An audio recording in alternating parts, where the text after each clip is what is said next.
এতদিন গরম লাগছিল, হঠাৎ করে বৃষ্টি পড়ে ঠান্ডা হয়ে গেল আর আমারও পুরো শরীরটা Hey guys, what's up and welcome to Shubham Datta Show.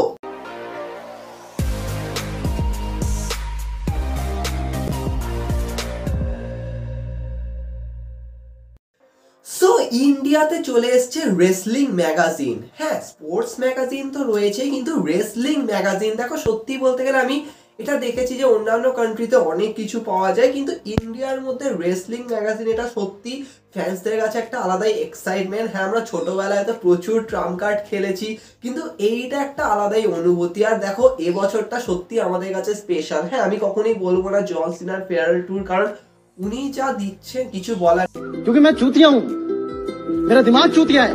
কিন্তু এবছর নেটফ্লিক্স ইন্ডিয়াতে চলে গেছে, ডাব্লিউডাব্লিউ তো মানে ডাব্লিউডাব্লিউ নেটফ্লিক্সে গেছে, তো আমরা নেটফ্লিক্স ইন্ডিয়াতে দেখবো, তো অবভিয়াসলি আশা করা যায় যে অনেক কিছু আমরা পাবো। হ্যাঁ, সোনি স্পোর্টসে কি দিয়েছে আমরা জানি, আর অ্যাটলিস্ট ভাববো যে ভাই নেটফ্লিক্স আমাদেরকে কিছু অপরচুনিটি দেবে, কিন্তু এটা ঠিক যে আমাদেরকেও কিন্তু অনেক কিছু করতে হবে। তোমরা অনেকেই বলতে পারো এই সমস্ত কিছু বেকার, কেন আমরা এই সমস্ত কিছু করছি, কিন্তু দেখো এই কমিউনিটিটাকে কিন্তু বিল্ড করা দরকার। কারণ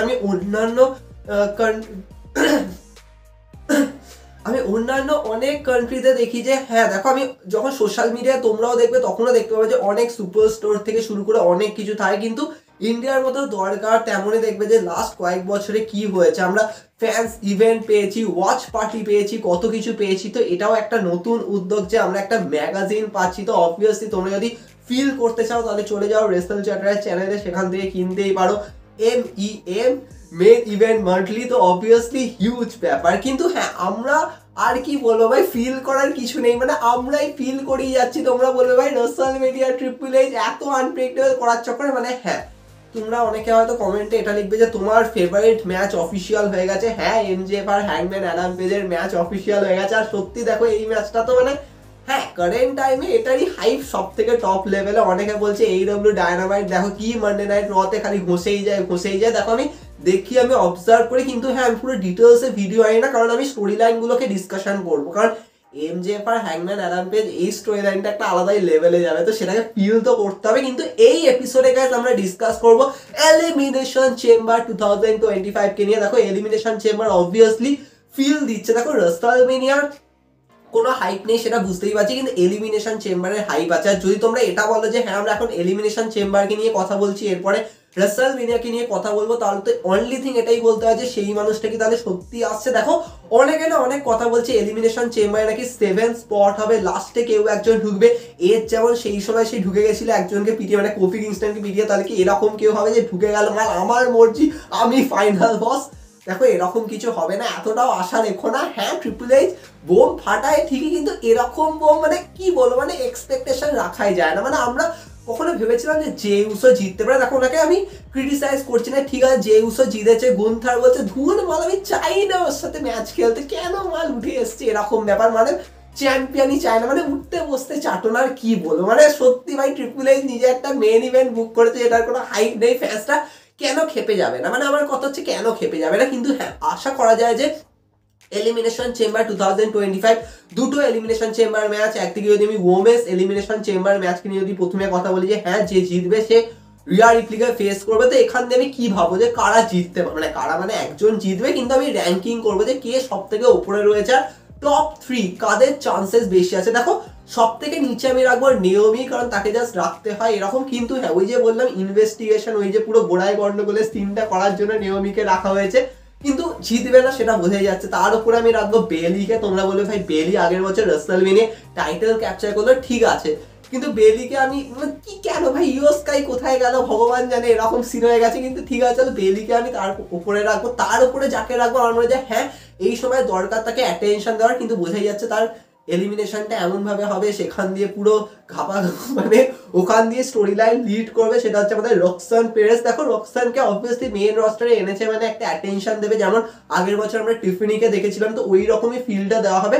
বোঝাই যাচ্ছে ওনারা হয়তো এলিমিনেশনটা বেলি করবে, তারপরে উনি কিছু অ্যাঙ্গেল করে দেবে, তার জন্য বেলিও এলিমিনেট হয়ে যাবে, তারপরে লেগে গেল মারামারি কেস থেকে, মানে এই চেম্বার থেকে বেরিয়ে, তো এরকম সিন হবে। এবার যদি আমি গাইস চলে আসি টপ 3-তে, দেখো টপ 3টা না প্রচুর, মানে ওমেন্স এলিমিনেশন চেম্বার খুবই আনপ্রেডিক্টেবল তোমাদের মনে হবে, কারণ আগের বছর যখন বেকি লিঞ্চ জিতেছিল বোঝা গেছিল যে হ্যাঁ, উনি রিয়া রিপ্লিকে ফেস করবে, মানে আগে থেকেই ভাবা গেছিল, কিন্তু এখানে কিন্তু তোমরা অত ইজিলি বুঝবে না। কারণ ফার্স্ট অফ অল যদি আমি ভাবি যে হ্যাঁ ভাই জেড কার্গিল আসছে, পেটাচ্ছে, আর ওখান দিয়ে বোঝা যাচ্ছে কে অ্যাটাকটা করেছে, দেখো তাহলে কি আমরা এটা বুঝবো যে হ্যাঁ বিয়াঙ্কা বেলার অবভিয়াসলি এলিমিনেট হয়ে গেল জেড কার্গিলের অ্যাঙ্গেলের দ্বারা, এটার চান্সেস আছে। সেক্ষেত্রে দেখো অনেক রিপোর্ট তো এরকম আছে নাকি বিয়াঙ্কা বেলার রিয়া রিপ্লির ম্যাচ নাকি রাসেলমেনিয়া হতে পারে, সেখানে নাকি বিয়াঙ্কা বেলার হারবে জাস্ট বিকজ জেড কার্গিলের ইনপুটের কারণে। তো সেটা প্রচুর আজব মনে হবে যে ডব্লিউডব্লিউ তাহলে যদি ওটা যদি ওখানে করা হয় তাহলে মানে বিয়াঙ্কা বেলার আর জেড কার্গিলের ম্যাচ কোথায় করাবে, তখন কোয়েশ্চেন। এটা তো ভাই মনে হচ্ছে না।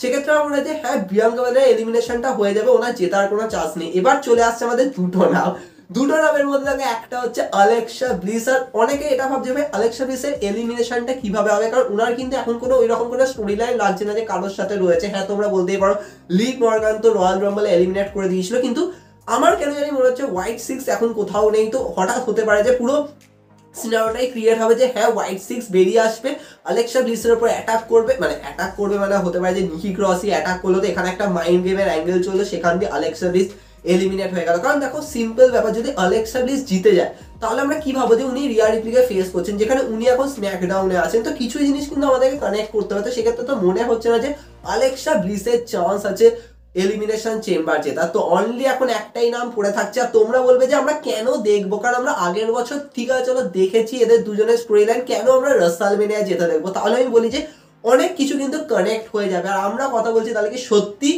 আগের বছর যিনি সব থেকে বেশি ডিসঅ্যাপয়েন্ট হয়েছিলেন তাহলে কি তিনি এবছর জিতবেন? না, আমরা কথা বলছি লিভ মর্গানকে নিয়ে। দেখো লিভ মর্গান কিন্তু ডেলিভার করেছে, এটা কিন্তু মানতে হবে, তাকে অ্যাকনলেজ করতে হবে। আগের বছর উনি ডেলিভার করেছেন, কিন্তু লিভ মর্গান ভাবো এলিমিনেশন চেম্বার জিতলো আর রিয়া রিপ্লিকে চ্যালেঞ্জ করছে একটা লাস্ট ম্যাচের জন্য। আর ওখানেই ফান্ডাটা হবে যে ইও স্কাই আর রিয়া রিপ্লির ম্যাচ অবভিয়াসলি মানে নাই রতে থাকবে না এলিমিনেশন চেম্বারের পরে। আর ওখানে কিছু এমন অ্যাঙ্গেল হবে যেখানে ইও স্কাই হেরে তো যাবে কিন্তু ছেড়ে দেবে না। তো এখান দিয়ে হয়তো ট্রিপল থ্রেট সিনারিওটা হবে, কারণ আমার মনে হচ্ছে এই পুরো কানেকশনটা বিল্ড করবে ওইভাবে। তার জন্য দেখো এটা ঠিক যে লিভ মর্গানের রিয়া রিপ্লির ম্যাচ কেউ দেখতে চাইবে না, মানে জেউসও গুন্থার তাও বুকে পাথর চাপা দিয়ে দেখে নেবে এরকম ব্যাপার, কিন্তু এই ম্যাচটা কেউ দেখতে চাইবে না। তো এখানেই হয়তো এই স্টোরি লাইনটা ক্রিয়েট হবে। আর যদি ট্রিপল থ্রেট হয় তাহলে কি এটা ভাবো যে ইও স্কাই নিউ চ্যাম্পিয়ন হয়ে বেরোবে?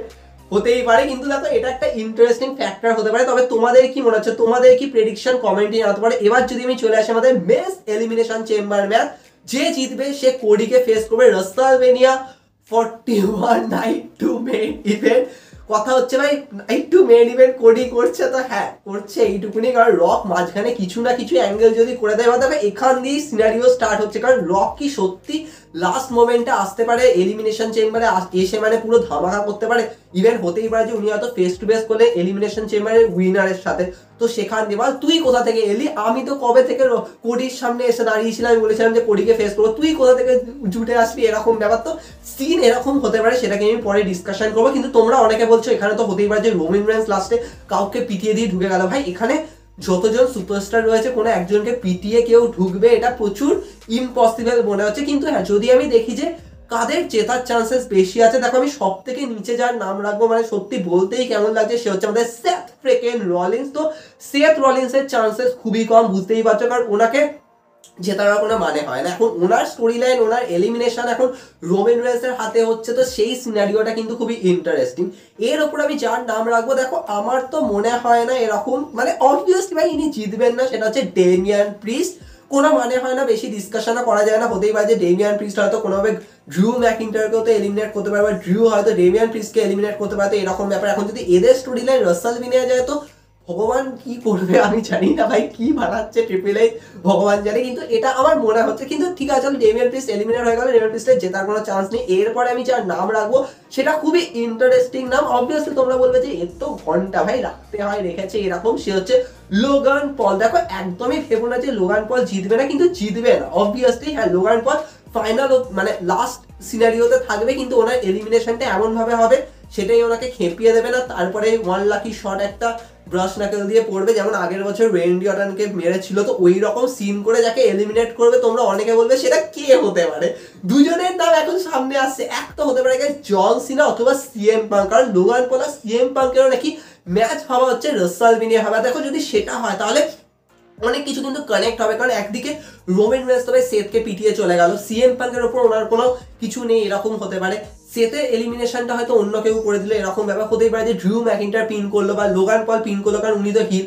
এবার সিএম পাঙ্ক অ্যাজ এ ফেসই কিন্তু দেখানো হবে, তো সেক্ষেত্রে সিএম পাঙ্ক সেথকে পিন করবে, রোমান পিটিয়ে চলে গেল, ওই সিনটা হবে না। তো সেক্ষেত্রে সিএম পাঙ্ক লোগান পলকে কোনোভাবে এলিমিনেট করবে, কারণ অবভিয়াসলি ভাই দেখো সিএম পাঙ্ককে মানে না, সিএম পাঙ্ক কিন্তু কেভিন ওভান্সকে বলেছিল যে আমি কখনো লোগান পলের কাছে হারিনি। এবার লোগান পল তো সিএম পাঙ্ককে এলিমিনেট করে দিয়েছিল রয়্যাল রাম্বলে, তাহলে এখানে হবে যে সিএম পাঙ্ক লোগান পলকে পিন করবে আর ওখান দিয়ে লোগান পল তারপরে সিএম পাঙ্ককেই মেরে দেবে। তো এখান দিয়ে হতে পারে যে ড্রিউ ম্যাকিন্টার হয়তো সিএম পাঙ্ককে পিন করে এলিমিনেট করে দিল। দেখো এরকম একটা সিন হতে পারে। তাই জন্য আমাদের কাছে ফাইনাল 3-তে যদি আমি ডিসকাশন করি তাহলে আমার হচ্ছে হ্যাঁ সিএম পাঙ্কের জেতার চান্সেস খুব কম। তার উপরে আমি রাখবো হচ্ছে জন সিনাকে। দেখো জন সিনা যদি রয়্যাল রাম্বল না জেতে তাহলে আমরা না, রয়্যাল রাম্বল তো উনি জিতলেনই না, আর কি বলবো, এলিমিনেশন চেম্বার যদি না জেতেন তাহলে সিনটা দুটো হতে পারে। এক তো ভাই ওনাকে যে এলিমিনেট করলো তার সাথে ওনার ম্যাচ হলো, যেটা আমরা ভাবছি লোগান পলের সাথে হতে পারে, কিন্তু আরেকটাও হতে পারে যে যদি উনি এলিমিনেশন চেম্বার হেরে যান তাহলে উনি চ্যালেঞ্জ করবেন সরাসরি, অবভিয়াসলি উনি ডাইরেক্ট চ্যাম্পিয়নের সামনে আসবে, ইভেন উনি কোডির সামনেও কিন্তু ডাইরেক্ট আসতে পারে। তো এটাও কিন্তু খুবই ক্রেজি সিনারিও হতে পারে। তোমরা অনেকে বলবে যে ভাই জন সিনা এরকম কেন ক্যারেক্টার দেখাচ্ছে, ভাই উনি যে কোনো জায়গায় ডাইরেক্ট ঢুকে যাচ্ছে, তো এই সিনটাও কিন্তু একটা হাইলি অ্যাঙ্গেল করবে। তাই জন্য আমার মনে হচ্ছে কেন জানি জন সিনার কিন্তু এরকম সিন হতে পারে। সেক্ষেত্রে তোমরা বলবে তাহলে উইনার কে হতে পারে, তাহলে কি আমরা 2 time back to back elimination chamber winner পেয়ে যাবো আমাদের ড্রিউ ম্যাকিন্টার। দেখো আমি বেটিং অডসে দেখছি জন সিনা উপরে রয়েছে, কিন্তু ড্রিউ এর কিন্তু ওরকম কোনো পাত্তা নেই। তো সেক্ষেত্রে ড্রিউ যদি চান্স নিয়ে নেয়, কারণ হতেই পারে যে হয়তো আমরা বেটিং অডস এক দেখবো পুরো ঘুরে গেল, সেক্ষেত্রে ড্রিউ এর চান্স হতে পারে। এবার দেখো ড্রিউকে বারবার কোডির সামনে আনছে, অনলি থিং যেন মনে হচ্ছে কোডি আর ড্রিউ এর কিন্তু একটা অ্যাঙ্গেল বারবার সেট করছে, সেটা সেই প্রথম স্ম্যাকডাউন থেকেই দেখে যাচ্ছি। তো সেক্ষেত্রে এটা হতে পারে যে ড্রিউ কোডিকে চ্যালেঞ্জ তো করলো, কিন্তু ওর মাঝখানে জন সিনা এসেও চ্যালেঞ্জ মেরে দিল, আর এখান দিয়ে পুরো ট্রিপল থ্রেট সেট হবে, আর ওই ট্রিপল থ্রেটেই কোনোভাবে সেই মানুষটা এসে ড্রিউ ম্যাকিন্টারকে জিতিয়ে দেবে। মানে ওনার ঘন্টা যে আসে ভাই কোডিকে নিয়ে, ওনার জন সিনার ওপর রাগ রয়েছে, কারণ আগের বছর জন সিনা ওনার বিজনেসে ঢুকেছিল। তো এখান দিয়ে সিনারিও হতে পারে রাসেলমেনিয়া 41-এ রক আসবে, কোনো ম্যাচ নেই, কিন্তু রক ড্রিউকে জেতাতে পারে। দেখো কারেন্ট টাইমে যেরকম স্টোরি লাইন চলছে, আমরা যদি খুব আনপ্রেডিক্টেবল ভাবি তাহলে কিন্তু একটা নাম সব থেকে ওপরে মনে হচ্ছে, কিন্তু তোমরা বলবে ড্রিউয়ের নাকি এলে নাইটের সাথে ম্যাচ হতে পারে, ড্রিউয়ের নাকি ডেমিয়ান প্রিস্টের সাথে ম্যাচ হতে পারে। দেখো অনেক কিছু অপশনাল তো রয়েছে, কিন্তু এই মুহূর্তে যদি ড্রিউকে যদি একটা বড় অ্যাটেনশন দিতে হয় তাহলে কিন্তু এটা পারফেক্ট জায়গা, যেমন আগের বছর ছিল, কিন্তু আগের বছর তো মুহূর্ত সঙ্গে সঙ্গে মারা গেছিল, কিন্তু এবার যেন না হয়। তবে তোমাদের কি মনে হয়, তোমাদের কি প্রেডিকশন এলিমিনেশন চেম্বারে কমেন্টে জানাতে পারো। তবে হ্যাঁ আমরা আরো ডিসকাশন করবো, গলার অবস্থা খুব ভালো নয়, কিন্তু ডিসকাশন হবে, চুল চেরা বিশ্লেষণ হবে। দেখা হবে নেক্সট এপিসোডে।